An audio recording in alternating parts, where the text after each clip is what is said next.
हिंदू धार्मिक प्रतीकों को नुकसान पहुंचाने या उनका अपमान करने की घटनाओं को अक्सर अलग-थलग तोड़फोड़, स्थानीय अपराध या राजनीतिक अशांति के दौरान हुई मामूली घटनाएं बताकर नज़रअंदाज कर दिया जाता है, लेकिन ऐसा देखने से एक बार-बार उभरने वाला, सीमाओं से परे फैला हुआ पैटर्न छिप जाता है। सामाजिक तनाव, राजनीतिक बदलाव और वैचारिक टकराव के समय हिंदू प्रतीक डिस्प्रपोर्शनत रूप से निशाना बनते हैं। यह स्थिति बहुसंख्यक और अल्पसंख्यक दोनों संदर्भों में दिखाई देती है, जबकि हिंदू धर्म की सभ्यतागत उम्र बहुत लंबी रही है और एशिया में उसकी गहरी ऐतिहासिक भूमिका रही है। थाईलैंड में हिंदू मूर्तियों को नुकसान पहुंचाने की हालिया घटना को केवल एक अपवाद मानने के बजाय इसे व्यापक सभ्यतागत और तुलनात्मक संदर्भ में देखना जरूरी है। यह घटना उस संरचनात्मक स्थिति की ओर इशारा करती है जिसमें हिंदू प्रतीक, मूर्तियां, मंदिर और पवित्र स्थल दिखाई तो देते हैं, लेकिन संस्थागत रूप से असुरक्षित होते हैं। यहां तक कि उन क्षेत्रों में भी जहां कभी हिंदू विचारधारा ने राजसत्ता, कानून, कला और राजनीतिक सोच को दिशा दी थी, आज उसकी भौतिक और प्रतीकात्मक मौजूदगी को हाशिए पर रखा जा रहा है, मानो वह बदली जा सकती हो या राजनीतिक रूप से त्याज्य हो। इस विश्लेषण का मुख्य तर्क यह है कि हिंदू प्रतीकों पर हमले न तो आकस्मिक हैं और न ही सिर्फ मौके का फायदा उठाकर किए गए काम। ये हमले ऐतिहासिक विस्मृति, उपनिवेशोत्तर पहचान की पुनर्रचना और खुद हिंदू समाज की आंतरिक बिखराव से पैदा हुई एक संरचनात्मक कमजोरी को दर्शाते हैं। ये सभी कारण मिलकर प्रतीकात्मक चोट को सामान्य बना देते हैं, सामूहिक प्रतिक्रिया को कमजोर करते हैं और अपमान की घटनाओं को बिना किसी सभ्यतागत परिणाम के सहन कर लिया जाता है। दक्षिण एशिया, दक्षिण पूर्व एशिया और हिंदू प्रवासी समाजों के तुलनात्मक अध्ययन के माध्यम से यह स्पष्ट होता है कि आज हिंदू सभ्यता के सामने सबसे बड़ी चुनौती संख्या की कमी नहीं, बल्कि प्रतीकों की असुरक्षा है, जो उसकी निरंतरता को भीतर से कमजोर कर रही है। मुख्य भूमि दक्षिण पूर्व एशिया में सभ्यतागत ढांचे के रूप में हिंदू धर्म थाईलैंड और कंबोडिया जैसे आधुनिक राष्ट्र बनने से बहुत पहले हिंदू धर्म दक्षिण पूर्व एशिया की मुख्य भूमि में एक सभ्यतागत भाषा की तरह कार्य करता था। ये प्रतीकों, ब्रह्मांडीय सोच, राजनीतिक दर्शन और सौंदर्य व्यवस्था का एक साझा ढांचा था, जिसके माध्यम से समाज सत्ता, स्थान और जीवन के अर्थ को समझते और व्यक्त करते थे। ईसा की पहली से 13वीं शताब्दी के बीच भारतीय विचारधारा केवल धर्म के रूप में नहीं पहुंची, बल्कि एक समग्र सांस्कृतिक व्यवस्था के रूप में वहां रच बस गई। संस्कृत शासन और धार्मिक अनुष्ठानों की प्रतिष्ठित भाषा थी। हिंदू ब्रह्मांड दृष्टि ने समय और राजसत्ता की समझ को आकार दिया और धर्म के सिद्धांतों ने कानून, नैतिकता और सत्ता की वैधता को दिशा दी। इस सभ्यतागत व्यवस्था का केंद्र था देवराज की अवधारणा, जिसमें राजा को ब्रह्मांडीय व्यवस्था का हिस्सा माना जाता था। शैव और वैष्णव दर्शन से प्रेरित यह सोच बताती है कि राजत्व कोई सांसारिक पद नहीं, बल्कि एक पवित्र कर्तव्य था, जहां राजा मानव और दिव्य के बीच सेतु की भूमिका निभाता था। इसलिए शासन और धर्म अलग-अलग नहीं थे। राजा को ब्रह्मांडीय संतुलन रीति का प्रतीक माना जाता था और राज्य की स्थिरता को आध्यात्मिक सामंजस्य का प्रतिबिंब समझा जाता था। यही सोच दरबारी अनुष्ठानों, कानून निर्माण और राजधानी व मंदिरों की संरचना तक में दिखाई देती थी। अंगकोर वाट जैसे विशाल मंदिर परिसर, जो मूल रूप से विष्णु को समर्पित थे, इस सोच का स्पष्ट उदाहरण है। ये केवल पूजा स्थल नहीं थे, बल्कि हिंदू ब्रह्मांड के दृश्य रूप थे। उनकी दिशा रेखाएं, ऊंचे शिखर और चारों ओर के जलप्रांगण मेरू पर्वत और क्षीरसागर का प्रतीक थे। इस तरह राजा और उसका राज्य एक दिव्य रूप से व्यवस्थित ब्रह्मांड के केंद्र में स्थापित किए जाते थे। मंदिर आधारित नगरयोजना ने भूगोल को धर्म से जोड़ दिया और सत्ता को पवित्र स्थानों के भीतर स्थिर कर दिया। सांस्कृतिक क्षेत्र में भी इसी तरह की एक समानांतर प्रक्रिया देखने को मिलती है।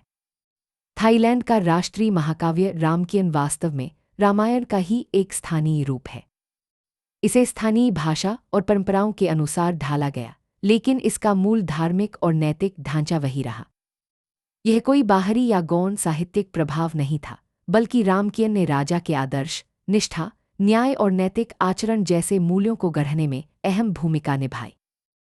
दरबारी नाटकों, चित्रकला और लोककथाओं के जरिए रामायण से जुड़ी कथाएं थाई समाज की सांस्कृतिक चेतना का हिस्सा बन गईं और धार्मिक आचरण बदलने के बावजूद हिंदू नैतिक दृष्टि को जीवित रखा। महत्वपूर्ण बात यह है कि बाद में बौद्ध धर्म के प्रबल होने का अर्थ यह नहीं था कि हिंदू सभ्यतागत ढांचे पूरी तरह हट गए।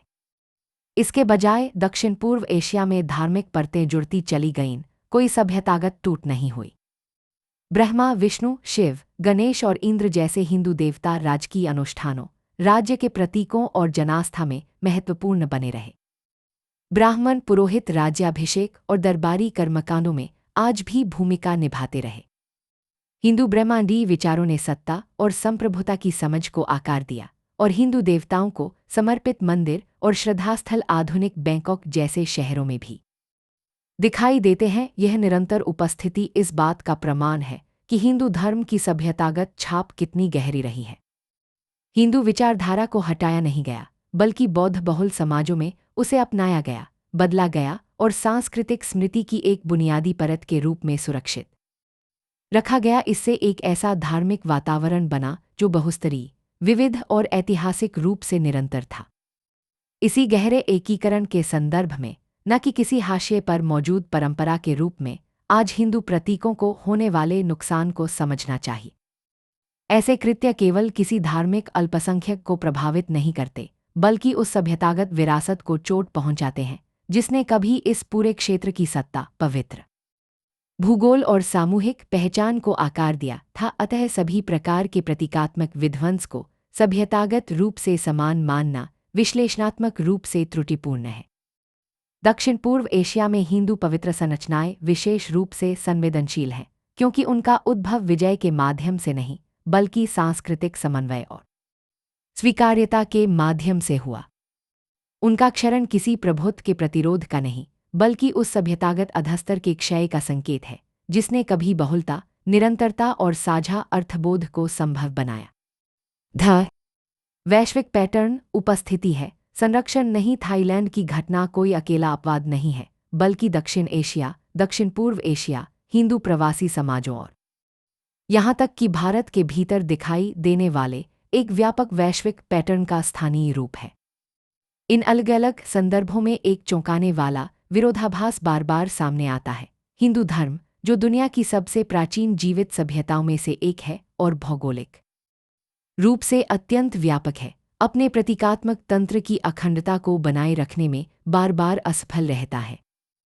मंदिरों का पवित्र स्वरूप खत्म किया जाता है या उन्हें नौकरशाही नियंत्रण में डाल दिया जाता है, मूर्तियों को नुकसान पहुंचाया जाता है, अनुष्ठानों का उपहास या अवैधीकरण किया जाता है और पवित्र भूगोल को नए उपयोगों में बदल दिया जाता है या उसकी धार्मिक पहचान छीनी जाती है। अक्सर सेकुलरिज्म, आधुनिकीकरण, विकास या सामाजिक न्याय जैसी दिखने में तटस्थ शब्दावली के तहत इस पैटर्न को केवल जनसंख्या की कमी या राजनीतिक हाशिए पर होने से नहीं समझा जा सकता। यह उतनी ही तीव्रता से वहां दिखता है जहां हिंदू भारी बहुमत में हैं, जहां वे असुरक्षित अल्पसंख्यक हैं और जहां वे उदारलोकतांत्रिक देशों में प्रवासी समुदाय के रूप में रहते हैं। इन सभी अलग अलग स्थितियों को जोड़ने वाली बात बाहरी सत्ता का रूप नहीं, बल्कि प्रतीकात्मक सुरक्षा का अभाव है। हिंदुओं की उपस्थिति व्यापक, स्पष्ट और ऐतिहासिक रूप से जमी हुई है, फिर भी उनके प्रतीक सौदेबाजी योग्य, विवादास्पद और असामान्य रूप से हमलों के लिए खुले रहते हैं। प्रतीकात्मक सुरक्षा के बिना वैश्विक उपस्थिति की यह स्थिति हिंदू समाज के भीतर मौजूद आंतरिक बिखराव से और गंभीर हो जाती है। भाषा, जाति, संप्रदाय, क्षेत्र और विचारधारा के विभाजन अक्सर किसी एकजुट सभ्यतागत प्रतिक्रिया को उभरने नहीं देते। हिंदू प्रतीकों पर हमलों को प्रायः संकीर्ण और स्थानीय ढांचों में समझा जाता है। क्षेत्रीय कानून व्यवस्था की समस्या, जाति विशेष की शिकायत, संप्रदायगत उकसावा या अलग-थलग सांस्कृतिक गलतफहमी के रूप में बहुत कम ही इन्हें एक साझा प्रतीकात्मक व्यवस्था पर लगातार होते हमलों के रूप में देखा जाता है। इस बिखराव का परिणाम केवल असहमति नहीं, बल्कि सामान्यीकरण है। प्रतीकात्मक आक्रामकता को अलग अलग हिस्सों में बांटकर तर्कसंगत बना दिया जाता है और उसे रोजमर्रा के राजनीतिक शोर में समाहित कर लिया जाता है, न कि एक संरचनात्मक खतरे के रूप में समझा जाता है। हर घटना को अलग-थलग रोया या लड़ा जाता है, जिससे सभ्यतागत स्तर पर चोट की कोई साझा स्मृति नहीं बन पाती। समय के साथ बिना समेकन के दोहराव आदत बना देता है और यह आदत सामूहिक प्रतिक्रिया की सीमा को धीरे धीरे खत्म कर देती है। तुलनात्मक सभ्यतागत असुरक्षा। भारत, पाकिस्तान, बांग्लादेश, यूके प्रवासी समाज और बाली तुलनात्मक दृष्टि से देखने पर स्पष्ट होता है कि हिंदू प्रतीकों को निशाना बनाया जाना न तो भौगोलिक रूप से अपवाद है और न ही सांस्कृतिक रूप से आकस्मिक। अलग-अलग राजनीतिक व्यवस्थाओं, बहुसंख्यक, अल्पसंख्यक, धर्मनिरपेक्ष, उपनिवेशोत्तर और प्रवासी संदर्भों में एक ही संरचनात्मक परिणाम बार बार सामने आता है। हिंदू प्रतीक अपवित्रीकरण, अवैधीकरण या प्रशासनिक क्षरण के प्रति असमान रूप से अधिक खुले रहते हैं, जबकि हिंदू समुदाय बिखरी हुई, स्थानीय और अंततः अप्रभावी प्रतिक्रियाएं देते हैं। यह पैटर्न किसी परिस्थितिजन्य नहीं, बल्कि सभ्यतागत कमजोरी की ओर संकेत करता है। इसी व्यापक संदर्भ में भारत सबसे स्पष्ट आंतरिक तुलना प्रदान करता है। हिंदुओं की जनसांख्यिकीय बहुसंख्या के बावजूद हिंदू प्रतीकों की असुरक्षा यहाँ सबसे अधिक विरोधाभासी रूप में प्रकट होती है। मंदिर राज्य नियंत्रण में हैं, पवित्र अनुष्ठान नौकरशाही द्वारा विनियमित हैं और अपवित्रीकरण की घटनाओं को नियमित रूप से कानून व्यवस्था की समस्या कहकर पुनर्परिभाषित कर दिया जाता है, न कि सभ्यतागत आक्रमण के रूप में। धर्मनिरपेक्ष स्थिरता के नाम पर हिंदू प्रतीकों से उकसावे को सहने की अपेक्षा की जाती है, जबकि किसी भी प्रतीकात्मक सीमा रेखा के आग्रह को तुरंत बहुसंख्यक आक्रामकता के रूप में पुनकोड कर दिया जाता है। यह असमानता ऐसी स्थिति पैदा करती है जिसमें हिंदू पवित्र स्थल सुलभ तो हैं पर असुरक्षित दिखाई देते हैं, पर राजनीतिक रूप से सौदेबाजी योग्य हैं। इस प्रकार बहुसंख्यक स्थिति ही दायित्व बन जाती है। संख्या संस्थागत संरक्षण का स्थान ले लेती है और प्रतीकात्मक चोट को बहुलता की कीमत के रूप में सामान्य कर दिया जाता है। परिणाम सामंजस्य नहीं, बल्कि क्षरण की आदत है। पाकिस्तान में यह कथा असुरक्षा से लगभग पूर्ण अनुपस्थिति तक पहुंच जाती है। हिंदू मंदिर, मूर्तियां और पवित्र भूगोल, जो कभी उपमहाद्वीप की सभ्यतागत निरंतरता का हिस्सा थे, आज प्रायः पुरातात्विक अवशेषों या विवादित स्मृति चिन्हों के रूप में ही बचे हैं। यहाँ अपवित्रीकरण आकस्मिक नहीं, बल्कि संरचनात्मक है। कानूनी बहिष्कार, जनसांख्यिकी डराने धमकाने और धार्मिक अवैधीकरण द्वारा सक्षम किया गया। महत्वपूर्ण यह है कि पाकिस्तान में हिंदू प्रतीकों का लगभग पूर्ण लोप केवल सामूहिक हिंसा से शुरू नहीं हुआ, इसकी शुरुआत प्रतीकात्मक अवैधीकरण से हुई। सार्वजनिक स्थानों से हिंदू उपस्थिति के शांत सामान्यीकरण से। यह क्रम एक चेतावनी है। जब प्रतीकात्मक क्षति को शुरुआती चरण में सह लिया जाता है, तो भौतिक मिटाव आश्चर्यजनक नियमितता से आगे बढ़ता है। बांग्लादेश में हिंदू मंदिरों और मूर्तियों पर हमले अक्सर राजनीतिक चक्रों, चुनावी तनावों या अंतर्राष्ट्रीय घटनाओं के साथ घटित होते हैं। प्रत्येक घटना को अलग-थलग, प्रतिक्रियात्मक या बाहरी उकसावे के रूप में देखा जाता है, लेकिन सामूहिक रूप से ये आवर्तक हमले स्थायी असुरक्षा का वातावरण बनाते हैं। यहाँ हिंदू प्रतीक एक प्रतिनिधि लक्ष्य बन जाते हैं, ऐसी सुलभ सतह जिस पर व्यापक राजनीतिक चिंताएं उतारी जाती हैं। ऐसे कृत्यों पर सभ्यतागत लागत न थोप पाने की बार बार की विफलता उनकी पुनरावृत्ति सुनिश्चित करती है। परिणाम अचानक अराजकता नहीं, बल्कि प्रतीकात्मक क्षरण की एक अनुमानित लय है। यूनाइटेड किंगडम में हिंदू मंदिर और प्रतीक एक उदार धर्मनिरपेक्ष ढांचे में मौजूद हैं, जो संरक्षण का वादा करता है, पर शर्तों के साथ सहनशीलता देता है। हिंदू प्रतीकों का स्वागत सांस्कृतिक विविधता के रूप में किया जाता है, लेकिन सभ्यतागत दावे के रूप में हतोत्साहित किया जाता है। अपवित्रीकरण, तोड़फोड़ या धमकी की घटनाएं जब होती हैं, तो उन्हें सामान्य घृणा अपराध विमर्श में समाहित कर दिया जाता है, जिससे उनका धार्मिक और सभ्यतागत विशिष्ट अर्थ हट जाता है। प्रवासी स्थिति हिंदू बिखराव को और बढ़ाती है। भाषाई, क्षेत्रीय और संप्रदायगत पहचानें सामूहिक प्रतीकात्मक रक्षा पर हावी हो जाती हैं। हिंदू प्रतीक अत्यधिक दृश्य तो होते हैं, पर राजनीतिक रूप से अकथनीय, स्थान में उपस्थित पर विमर्श में अनुपस्थित। यह उन्हें अधिक संगठित वैचारिक या धार्मिक समूहों के दबाव के प्रति विशेष रूप से संवेदनशील बनाता है। बाली एक आंशिक प्रतिवाद प्रस्तुत करता है, जो विडंबनापूर्ण ढंग से तर्क को और पुष्ट करता है। बाली में हिंदू धर्म का अस्तित्व आक्रामक सभ्यतागत स्मृति के कारण नहीं, बल्कि अनुष्ठानिक घनत्व और सांस्कृतिक स्वाभाविकीकरण के कारण है। हिंदू प्रतीक इसलिए सुरक्षित हैं क्योंकि वे बालिनी पहचान से अविभाज्य हैं, न कि इसलिए कि उन्हें हिंदू होने के नाते संरक्षित किया जाता है। फिर भी यहाँ भी संरक्षण सशर्त है, सुनिश्चित नहीं। बाली में हिंदू धर्म उतनी ही सीमा तक स्वीकार्य है जितनी सीमा तक वह स्थानीय, सौंदर्यीकृत और राजनीतिक रूप से निरापद बना रहता है। उसका अस्तित्व व्यापक हिंदू सभ्यतागत आत्मविश्वास में परिवर्तित नहीं होता, बल्कि ये पुष्टि करता है कि हिंदू प्रतीकात्मकता तब सबसे सुरक्षित रहती है जब उसे अंतर्क्षेत्रीय या दार्शनिक दृढ़ता से वंचित कर दिया जाता है। शत्रुबोध, समन्वय, उपस्थिति, शक्ति नहीं होती। इन सभी मामलों में एक स्पष्ट पैटर्न सामने आता है। हिंदुओं के पास उपस्थिति है लेकिन शक्ति नहीं, स्मृति है लेकिन उसे लागू करने की क्षमता नहीं, प्रतीक हैं लेकिन उन पर संप्रभुता नहीं।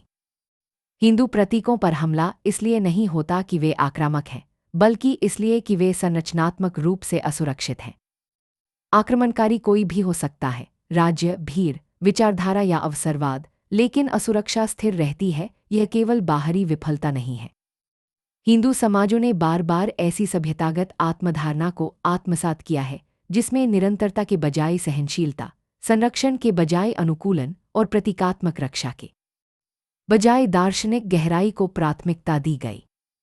ये गुण ऐतिहासिक विस्तार के लिए उपयोगी थे, लेकिन कठोर पहचान सीमाओं, कानूनी असमानताओं और नैरेटिव युद्ध से बने आधुनिक संसार में यही गुण अब कमजोरी बन गए हैं। विभाजनकारी रणनीतियां इसलिए सफल होती हैं क्योंकि हिंदू प्रतिक्रियाएं बिखरी रहती हैं। हर घटना को अलग-थलग शोकित किया जाता है, स्थानीय स्तर पर लड़ा जाता है और संरचनात्मक रूप से भुला दिया जाता है। जब तक कोई ऐसी सभ्यतागत व्याकरण नहीं बनती जो प्रतीकात्मक हमले को सामूहिक स्मृति पर हमला मानती हो, तब तक हिंदू धर्म हमेशा प्रतिक्रियात्मक ही रहेगा, टुकड़ों की रक्षा करता रहेगा और पूरा खोता रहेगा।